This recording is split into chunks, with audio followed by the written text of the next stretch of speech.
ہائے پھر میری بری قسمت آڑے آ گئی۔ چند دن کے خوابناک عیش کے بعد میری حریص طبیعت نے روز سونے کا انڈا دینے والی مرغی سے سارے انڈے ایک ہی بار حاصل کرنے کے لیے مرغی ہی حلال کر ڈالی، اور ساتھ ہی تلسم قدے سے ذلت اور رسوائی کے ساتھ دھکا بھی مل گیا۔ آج میں ہوں اور عمر قید کی یہ کال کوٹری کہ جہاں پورے قد کے ساتھ کھڑا ہوں تو کمر کو خم دینا پڑتا ہے۔ میں جو کبھی خمیدہ کمر تو کیا خمیدہ نہیں چلا تھا، اور آج سیدھا کھڑا ہونے سے بھی قاصر ہوں۔ مجھے دولت سے بڑا پیار تھا، اور اس پیار نے مجھے قدم پر رسوائی جگ ہنسائی دی، اور میں نہیں سمجھا۔ اب اس پیار نے میرے جسم پر ہی نہیں میری روح پر بھی سکون کے نقش کندہ کر دی ہے۔ میرے سارے بدن پر 58 54 اور روپیے برابر ایڈز کے نشانات۔ میرا تو بدن میرے اللہ نے ٹیکسال بنا دیا، دہتے ہوئے سرخ جلتے دکھتے سکے۔ کوئی میری اذیت، میری تکلیف کا شاید ہی اندازہ کر سکے۔ درد دکھن کے جس جہنم میں دن رات میرا بدن سوکھی لکڑی کی طرح جل رہا ہے، کوئی خیال کرنے والا تو درکنار میری حالت دیکھنے والا بھی نہیں۔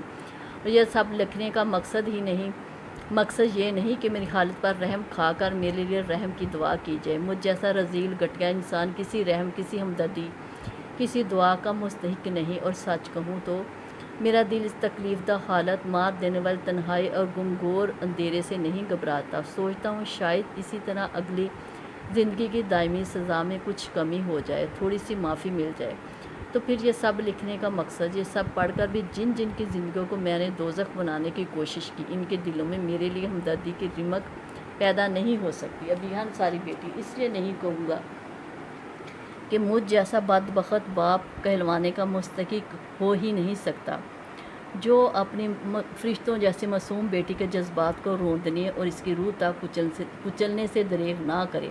وہ کیسے باپ کہلا سکتا ہے؟ میں نے دیکھی تھی تمہاری آنکھوں میں اس منحوس پیمانے کے لیے تڑپ، تشنگی اور حسرت۔ نعمتیں جب تک ہمارے پاس ہوں ہم انہیں محسوس نہیں کرتے، بلکہ اکثر دوسروں کی طرف دیکھ کر اپنی حالت پر جڑتے کڑتے ہی رہتے ہیں۔ میں نے بھی تو ایسا ہی کیا۔ کبھی باپ کی محبت نے انسانی فطرت سے مغلوب ہو کر بچوں کو سینے سے لگانے کی خواہش بھی کی تو ہمیشہ دفعہ دور یہ کھوٹے سکے ہیں کہہ کر جھٹک دیا، اور آج بری طرح سے یہ زخمی دل ہمک رہا ہے۔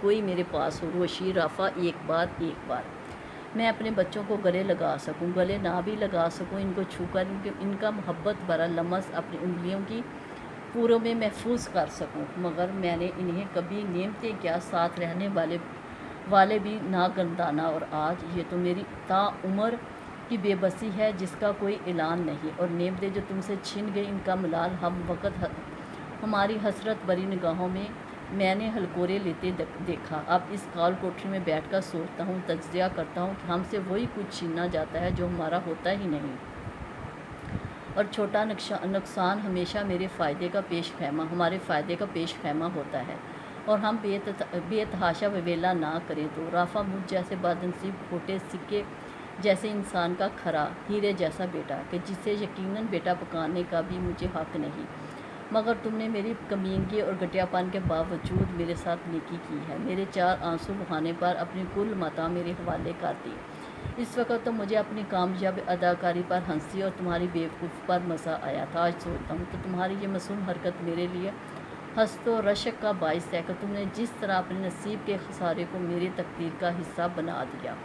انصاری ہاؤس کا جھوٹا سہارا، مصنوعی خوشی تم سے چھین کر رافع جیسے انمول انسان کی رفاقت، شاید تمہاری اس معصومیت کو دیکھتے ہوئے رب نے تمہاری قسمت میں لکھنے کا فیصلہ کیا تھا۔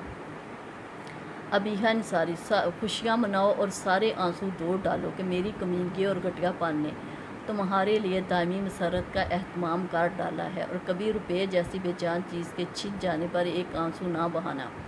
اپنے انمول آنسو اس چیز کے لیے بہاؤ جو تمہارے لیے رو سکتا ہے، اور دولت جیسی بے وفا شے کسی کے لیے قطرہ آنسو نہیں بہاتی، پھر ہم اس کے چھن جانے پر کیوں روتے ہیں؟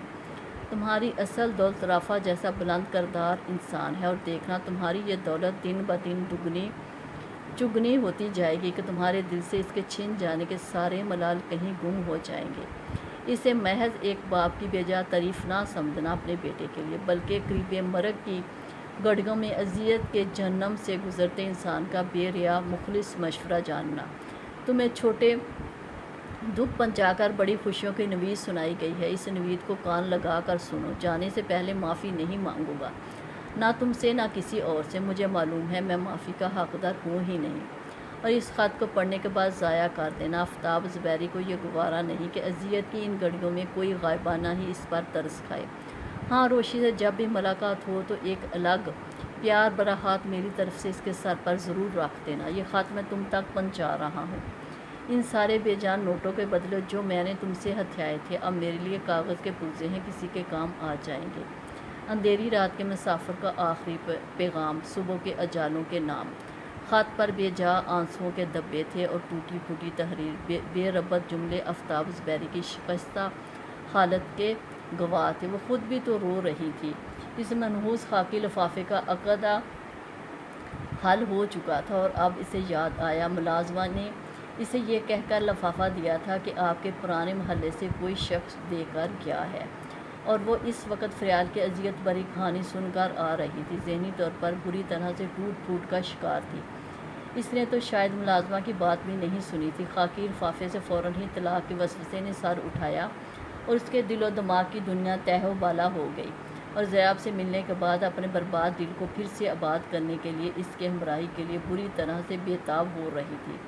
اس وقت تو اسے ضریاب ہی اپنے ہر درد کا درماں، ہر زخم کی دوا لگ رہا تھا، جو اس کے خوبصورت رومانس بھرے ماضی کو ایک بار پھر زندہ کر کے اس کی زندگی کا حصہ بنا سکتا تھا۔ اسی لیے تو رافع سے علیحدگی کے مطالبے میں شدت آ گئی تھی، اور ضریاب کی جو بیکناک صورت فریال نے اسے دکھائی تھی، اسے لگا وہ اپنی غوطہ بینی اور حماقت کے ہاتھوں خود اپنی زندگی کی کشتی کو آگ لگانے چلی تھی۔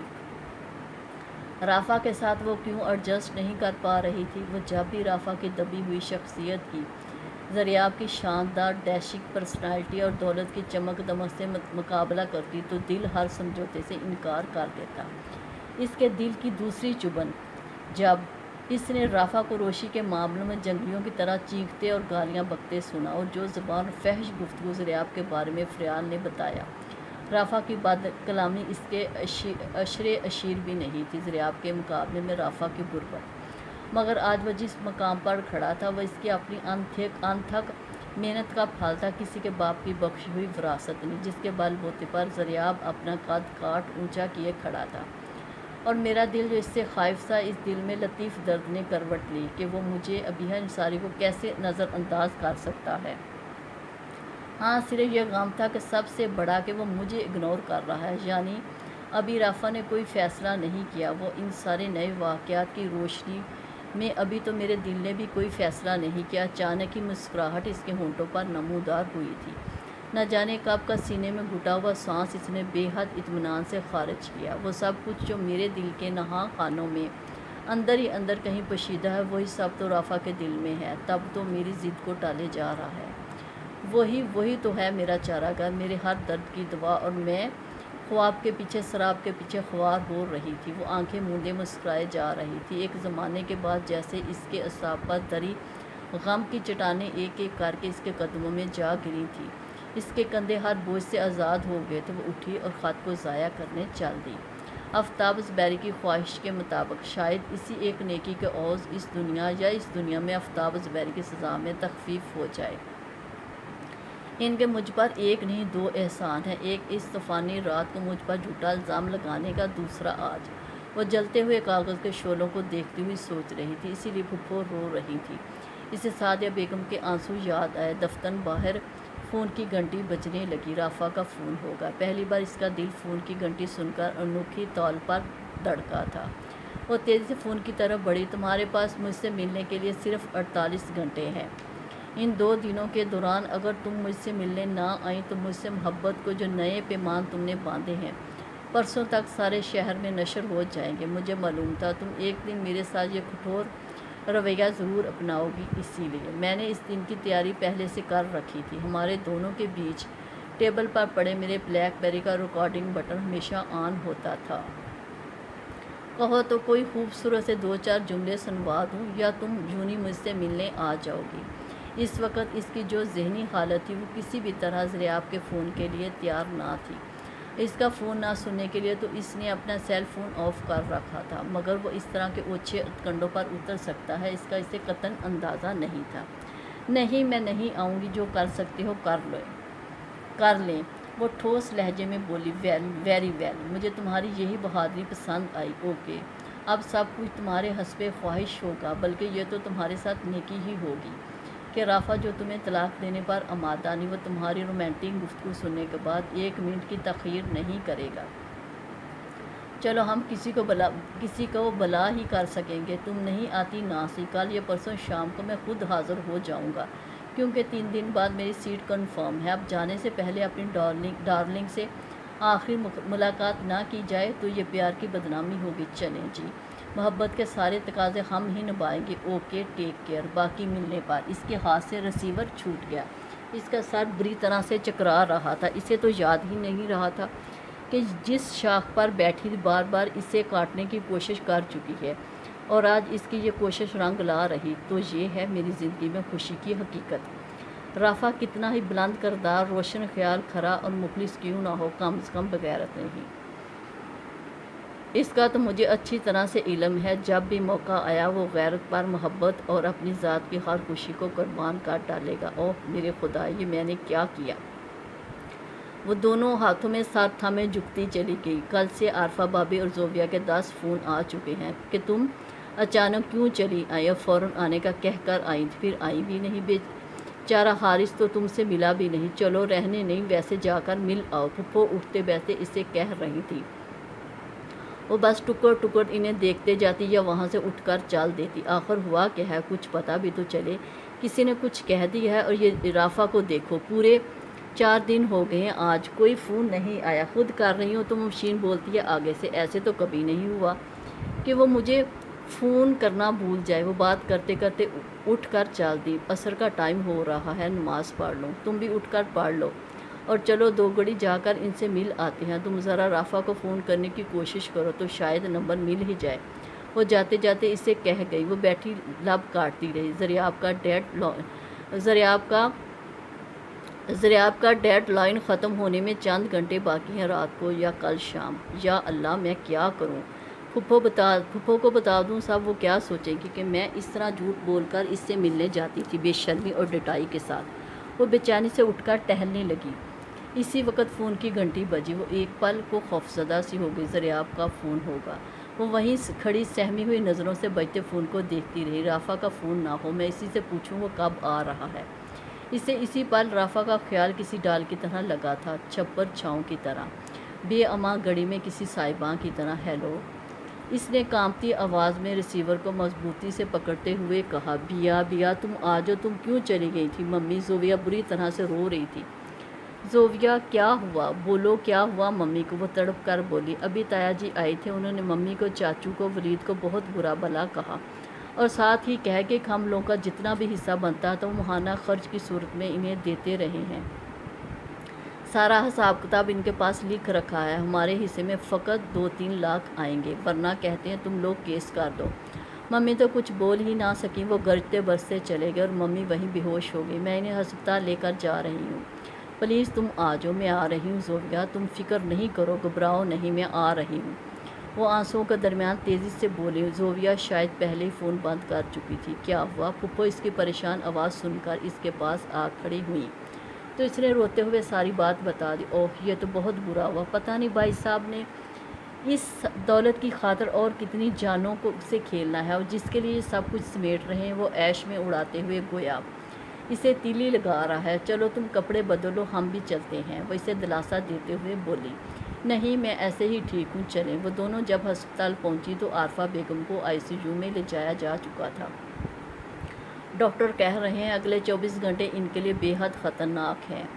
اگر سروائیو کر گئی تو ٹھیک ہے، ورنہ بہت جان لیوا ہارٹ اٹیک ہوا ہے، زوفیا نے روتے ہوئے بتایا۔ کھڑے کھڑے سب کی ٹانگیں شل ہو گئیں اور دعا کرتے لب تھکنے لگے۔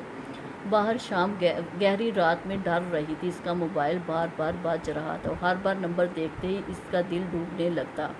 اس رافع کی کال کا انتظار تھا، اور زریاب شاید انتظار کی آخری انتہا پر تھا۔ بیگم صاحبہ، مجھے اجازت، میں جاؤں، موسم بھی خراب ہو رہا ہے۔ ڈرائیور سعدیہ بیگم کے پاس آ کر بولا۔ ہاں تم جاؤ، انہوں نے اسے اجازت دے دی۔ ٹھہرو حبیب گل، وہ چند لمحوں بعد اس کے پیچھے چلی ہے۔ مجھے جاتے ہوئے ڈراپ کر دینا۔ اس نے آر یا پار ہو جانے کا فیصلہ کر لیا۔ یوں اس کو اور شے ملتی جائے گی، مجھے کھا تو نہیں جائے گا، جو ہوگا دیکھا جائے گا، اس نے دل میں سوچا، اور پھپھو کو تھوڑی دیر میں آنے کا کہہ کر چلی آئی۔ بی بی جی باہر موسم بہت خراب ہے، بارش ہو رہی ہے اور بادل۔ تم مجھے صرف ڈراپ کرو گے، وہ دو ٹوک لہجے میں کہتے ہوئے اس کے ساتھ باہر آ گئی۔ باہر تیز بارش ہو رہی تھی، سارا آسمان بادلوں سے اٹا پڑا تھا۔ تو میری قسمت کا فیصلہ آج پھر یہ دیوانہ وار برستی بارش ہی کرے گی۔ وہ بارش کو اسکرین پر تیزی سے گردش کرتے وائپرز کو دیکھتے ہوئے ہنسی۔ وہ اب اس کش کے برزخ سے نکل آنا چاہتی، تو اس برزخ سے نکلنے کا توان کیا ہوگا، اس کی خبر اس کے دل ناتواں کو نہ تھی۔ وہ کہہ رہے ہیں وہ نیچے نہیں آ سکتے، انہیں ٹمپریچر ہے، آپ اوپر آ جائیں۔ ریسیپشنسٹ نے ریسیور رکھتے ہوئے اس سے کہا۔ وہ چند لمحے سنگی فرش پر جیسے گڑی رہ گئی۔ یہ خوف، یہ وحشت میری جان لے لے گا، آج جو ہوگا دیکھا جائے گا۔ اس نے لفٹ سے اتر کر کاریڈور کے ریڈ کارپٹ پر چلتے رکتے بے شمار بار سوچا، اور آخر کار فیصلہ کر لیا۔ بس جو ہو سو ہو۔ وہ اندر داخل ہو گئی۔ وہ واش روم سے گیلا چہرہ لیے نکل رہا تھا۔ اس کی طرف دیکھ کر بڑی جاندار مسکراہٹ اچھالی۔ میں نیچے آنا چاہ رہا تھا، مگر نکاحت ہلنے نہیں دے رہی تھی، اس لیے تمہیں زحمت دی، ورنہ تمہارے خوف سے میں آگاہ ہوں، وہ جتانے والے انداز میں بولا۔ ایسی کوئی بات نہیں۔ اس نے کن آنکھوں سے سائڈ ٹیبل پر پڑی بوتل کی طرف دیکھا۔ ضریاب کی آنکھوں کے سرخ ڈوڑے اور لڑکھڑاتا ہوا لہجہ اس بات کا گواہ تھا۔ بیٹھو نا، میں جانتا ہوں تم کتنی بہادر ہو۔ اس نے بے تکلفی سے آگے بڑھ کر اس کا ہاتھ پکڑ کر کوچ پر بٹھانا چاہا۔ پلیز۔ وہ جیسے کرنٹ کھا کر پیچھے ہٹی تھی۔ میں خود بیٹھ سکتی ہوں، میرے پاس زیادہ ٹائم نہیں ہے۔ اسے یکدم یاد آیا کہ ممی ہسپتال میں ہے، اور وہ کس وجہ سے ہے۔ اس کا خون کھولنے لگا۔ میں جانتا ہوں مائی ڈیئر، یہ ادائیں حسن والوں کی شان ہوتی ہیں، تمہاری موجودگی اور یہ قاتل موسم، ہم خود کو سنبھالے تو کیسے۔ وہ لڑکھڑاتے ہوئے اس کی طرف بڑھا۔ شٹ اپ، اس نے چلاتے ہوئے اسے دھکا دینے کی کوشش کی، مگر وہ تو کسی باری چٹان کی طرح وزنی تھا۔ چھوڑو مجھے، چھوڑو۔ اس نے پوری طاقت لگائی تھی اسے دھکیلنے کے لیے۔ چھوڑنے کے لیے تو نہیں پکڑتا ضریاب، بس چند خوبصورت لمحات حسین شام میں اپنے پروانے کی جولی میں ڈال جاؤ، اور بس۔ اتنی سی بات، اتنے نخرے بھول گئیں کہ کبھی ہم میں تمہاری چاہ تھی، تمہاری صبح تھے، تمہاری شام تھے، تمہیں یاد ہو کہ نہ یاد۔ وہ اس کے بازو جکڑے لڑکھڑاتی آواز میں کہہ رہا تھا۔ اسے تو معلوم ہی نہیں تھا وہ اتنی کمزور، اتنی کم ہمت ہے۔ تھوڑی سی کوشش اور آزمائی اور زور آزمائی کے بعد ہی اس کی ہمت دم توڑ گئی تھی۔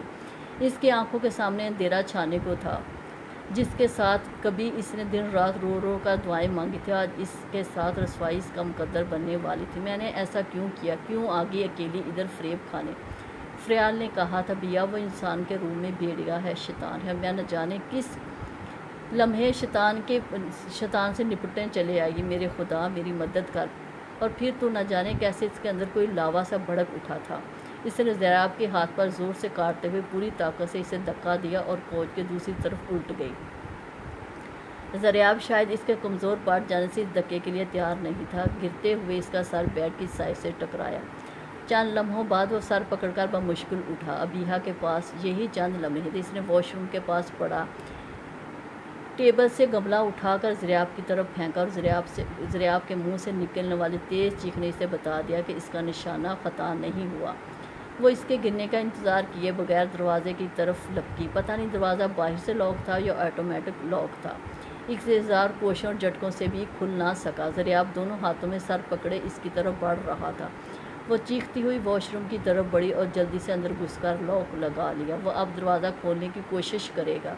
اگر اس نے لاک باہر سے کھول لیا تو اس نے گھبرا کر دروازے کے اوپر لگی چٹکنی بھی چڑھا لی، اور خود نیچے گرتے ہوئے بے اختیار رونے لگی۔ کتنی ہی دیر گزر گئی، اسے کچھ پتہ نہیں چلا۔ کیا کروں؟ باہر بھی مکمل خاموشی ہے، کیا معلوم؟ وہ درندہ گات لگائے بیٹھا ہو۔ اب کیا میں ساری رات ادھر؟ ایک بار پھر نہیں میرے خدا، اب کی بار نہیں، رحم کر مجھ پر، رحم کر، میری خطائیں بخش دے۔ ممی، پھپھو، میں نے کیا کر ڈالا، کیا کروں؟ وہ منہ پر ہاتھ رکھے اپنی سسکیاں روکنے کی کوشش کرنے لگی۔ باہر ابھی بھی بارش ہو رہی تھی۔ باتھ روم کی چھت کے پاس چھوٹا سا روشن دان تھا۔ بارش کی آواز ادھر ہی سے آ رہی تھی۔ یا اللہ، کیا کروں؟ دروازہ کھول کر باہر جاؤں؟ وہ وحشت برے انداز میں اٹھ کر ٹہلنے لگی، کان لگا کر دروازے سے باہر کوئی آواز سننے کی کوشش کی، مگر باہر مکمل خاموشی تھی۔ اور دریاب کو کچھ ہو گیا؟ وہ گملہ کتنا بھاری تھا، اس کے شاید خون بھی نکل رہا تھا۔ میں یہاں باتھ روم میں بند اور وہ باہر مردہ، نہیں نہیں میں مر جاؤں گی۔ اس کے خیال سے تو اس کی روح تک کانپ اٹھی۔ ایسا بہرحال اس نے کبھی نہیں چاہا تھا۔ اگر دریاب ٹھیک ٹھاک ہوا اور ہوش میں اور میرے انتظار میں، اگر وہ مر گیا تو بھی میں نہیں بچ سکوں گی۔ ایک طرف کنواں، دوسری طرف کھائی والا حساب تھا۔ اسے لگا یہ منحوس بارش اس کی زندگی کو آخری اندھیروں کے حوالے کرنے آئی ہے۔ وہ نیچے بیٹھ کر ایک بار پھر پھوٹ پھوٹ کر رونے لگی۔ کاش میں کسی کو بتا ہی آتی، ولید کو ہی ساتھ لے آتی، کسی کو تو ہمراز بنایا ہوتا، حارث کو لے آتی۔ میرا موبائل باہر پڑا ہے کمرے میں، اگر میں کسی طرح ولید کو کال کر سکوں، مگر باہر کیسے جاؤں؟ پھر شاید اس کے آنسوں پر تقدیر کو رحم آیا، یا کسی دل سے چاہنے والے کی کوئی دعا اس کے حق میں مقبول ہوئی، یا اس کی اپنی ہی کسی نیکی کا بدل۔ اس کے کان قریب ہی کوئی غیر منوس سی آواز سن رہے تھے۔ اس نے گھبرا کر چہرے سے ہاتھ ہٹائے اور ادھر ادھر دیکھا۔ او میرے خدایا، مائی گاڈ! او! وہ پھٹی پٹی آنکھوں سے سامنے دیکھتی رہ گئی۔ وہ سارے سفر کے دوران ایک پل کے لیے پرسکون نہیں ہو سکا تھا۔ اس ذہنی کھچاؤ نے اسے اعصابی شکل دے ڈالی تھی، مگر کوئی حل نظر نہ آتا تھا۔ ایک آخری حل تو ان کاغذات کی صورت میں اس کے بریف کیس میں موجود تھا، جو وہ ڈیورس پیپر کی شکل میں تیار کروا کے لے جا رہا تھا بیا کے لیے، جو اس نے اپنے لیے اکلوتی فرمائش کی تھی۔ وہ کیسے اس کی یہ خواہش پل صراط سے گزر کر پوری کرنے کے قابل ہوا تھا، یہ بس وہی جانتا تھا۔ کاش پہلے دن سے وہ اپنے دل میں چھپے ان جذبات کو بیا پر اشکارا کر دیتا، خواہ اسے ناگوار ہی گزرتا۔ جس طرح آہستہ آہستہ وہ ناموافق ماحول میں رہنے کی عادی ہوئی تھی، اسی طرح میرے جذبات بھی اس کے دل پر خواہ ہولے ہولے صحیح اثر انداز کر جاتے، مگر میں نے تو ان جذبات کو سیب کے موتی کی طرح سخت بول جیسے نظر انداز کر دینے والے رویے کے پیچھے چھپا کر رکھا، اچھے حالات سے مشروط کر کے۔ جب میں بیا کے لیے سب سہولتیں حاصل کر لوں گا، پھر ان موتیوں جیسے سچے ابدار کھرے جذبات کو اس کے سامنے کھول کر رکھ دوں گا۔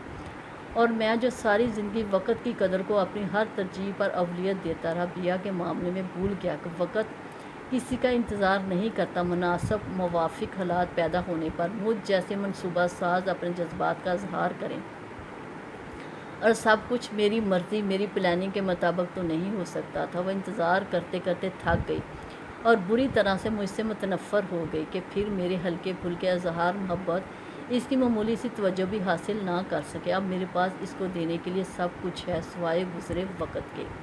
جب اسے میری محبت کی سخت ضرورت تھی، اب میں چاہوں بھی تو اسے یقین نہیں دلا سکتا، اور زبردستی جانوروں کو باندھا جا سکتا ہے، انسانوں کو نہیں۔ اور پھر میاں بیوی کے رشتے دو طرفہ محبت، ضرورت، احساس ہی باندھ سکتا ہے، سمجھوتا یا مجبوری نہیں، اور ہم دونوں کے بیچ اب کچھ بھی نہیں بچا۔ ٹیکسی گھر کے آگے رکنے تک وہ انہی الجھی ہوئی بے تکی سوچوں میں الجھتا اور پریشان ہوتا رہا۔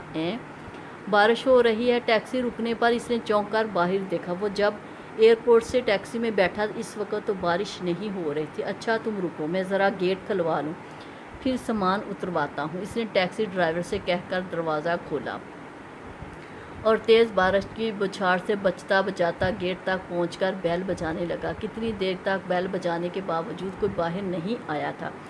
یہ انجام ہوتا مسٹر رافع سرپرائز دینے کا۔ اب بھگتو! اسے خود پر غصہ آنے لگا۔ وہ 2-3 بار مزید بیل بجانے کے بعد دوبارہ ٹیکسی میں بیٹھا۔ کمار ہے، سب کدھر چلے گئے؟ امی تو جاگ رہی ہوتی ہیں، اور ابھی تو 10 بھی نہیں بجے۔ گاڑی میں بیٹھ کر پہلے وہ گھر کے فون پر ٹرائی کرتا رہا، پھر ابیہا کے موبائل پر، مگر کہیں سے کوئی رسپانس نہیں مل رہا تھا۔ آخر تھک کر اس نے ولید کے موبائل پر کال کی۔ ہاں رافع، ہم سب ادھر ہسپتال میں ہیں، عارفہ تائی کی طبیعت ٹھیک نہیں، پھپھو بھی ادھر ہی ہیں، تم فی الحال ادھر ہی آ جاؤ۔ ولید نے اسے ہسپتال کا پتہ بتاتے ہوئے آنے کو کہا تو اس نے گہرا سانس لیتے ہوئے ٹیکسی والے کو چلنے کو کہا۔